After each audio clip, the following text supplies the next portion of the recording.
घर की एक से बढ़कर एक टिप्स अगर आपको जाननी है तो मेरा चैनल आपको बहुत पसंद आएगा, और हमेशा की तरह आपकी रिक्वेस्ट पे आज भी आपके लिए बहुत ही बढ़िया बढ़िया टिप्स लेकर आई हूँ। तो चलिए शुरू करते हैं।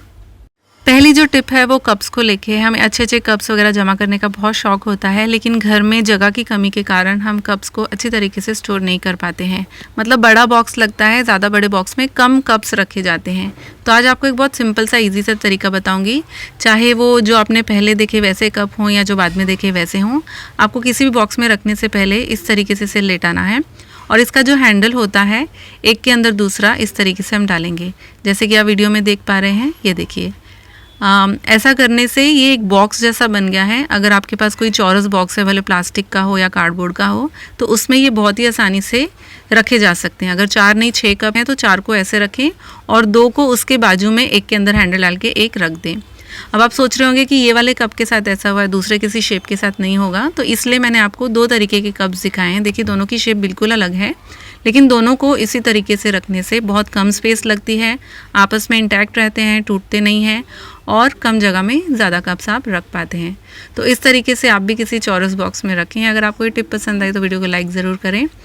अगली टिप है, जब आप कहीं दूर जाते हैं, घर से बहुत दिनों के लिए चले गए हैं, तो ये जो बर्नर होता है, इसके जो छेद होते हैं उनमें लगातार मिट्टी पड़ने के कारण वो जाम हो जाते हैं, ख़राब हो जाते हैं।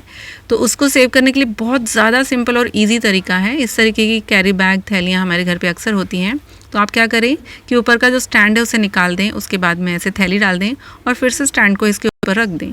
तो जितने दिन भी आप घर से बाहर हैं, जितनी भी धूल मिट्टी गिरेगी वो इस तरीके से थैली के ऊपर गिरेगी, बर्नर के अंदर नहीं गिरेगी। और अगर आपको गैस को भी बचाना है, पूरे गैस को बचाना है, तो आप क्या करें कि दोनों बर्नर को इस तरीके से थैली से पहले ढक दें, और उसके बाद में कोई वेस्ट कपड़े का टुकड़ा लेके आप अपने गैस के ऊपर भी एक कपड़ा डाल सकते हैं, जिससे आपका गैस बिल्कुल भी गंदा नहीं होगा उस वक्त जब आप घर पे मौजूद नहीं होते हैं। अगर ये टिप पसंद आई तो लाइक करें।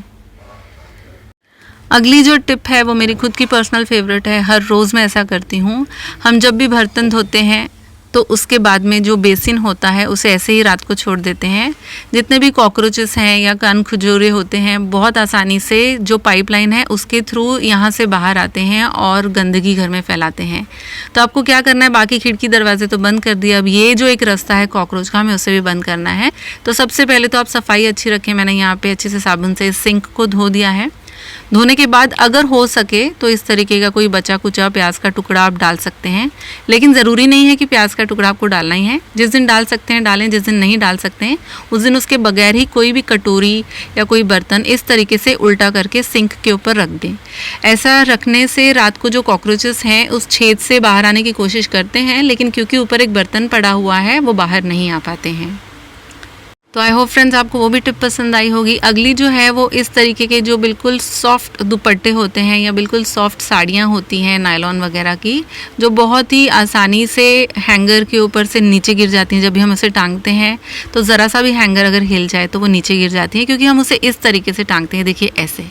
तो ऐसा टांगने से अच्छा एक और तरीका आपको बताऊंगी। उस तरीके से अगर आप इस तरीके की साड़ियाँ जो बहुत ज़्यादा सॉफ्ट होती हैं उन्हें टांगेंगे तो वो ज़्यादा दिन तक टिकी रहेंगी, कम जगह भी लेंगी और बहुत अच्छी तरीके से सेट भी रहेंगी।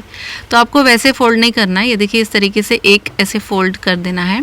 उसके बाद में जो दूसरा पीछे का साइड है उसे आप इस तरीके से ऊपर से उसके फोल्ड करें। तो मतलब अगर आपका जो हैंगर है, यहाँ पे ये 3 फोल्डिंग हो गया, वो 2 फोल्डिंग था।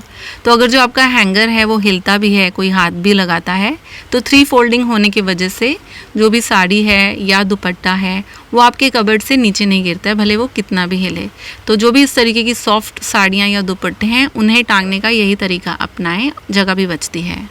अगली जो टिप है, एक्चुअली वो टिप नहीं है, आपके लिए एक रूटीन है। जिन बच्चों को ज़्यादा भूख नहीं लगती है या वज़न नहीं बढ़ता है या खून की कमी है, मेरी खुद की बेटी को ये सारी प्रॉब्लम्स हैं।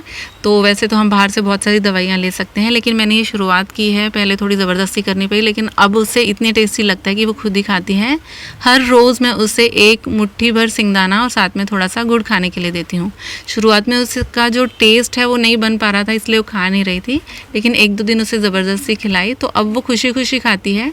फ़ायदा ये हो रहा है कि गुड़ और सिंगदाना जब हम साथ में लेते हैं, ख़ासतौर पर बच्चे जब लेते हैं, तो खून बढ़ता है और जिनका वज़न नहीं बढ़ रहा है उनका वज़न भी बढ़ता है। बहुत ज़्यादा हेल्दी ऑप्शन है।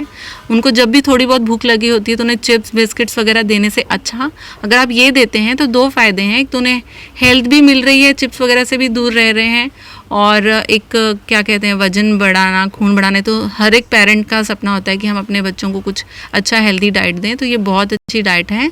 अगर आप कच्चा सिंगदाना नहीं देना चाहते हैं, कुछ बच्चों को कच्चा सिंगदाना जो है पचता नहीं है, तो थोड़ा सा भून कर दे दें।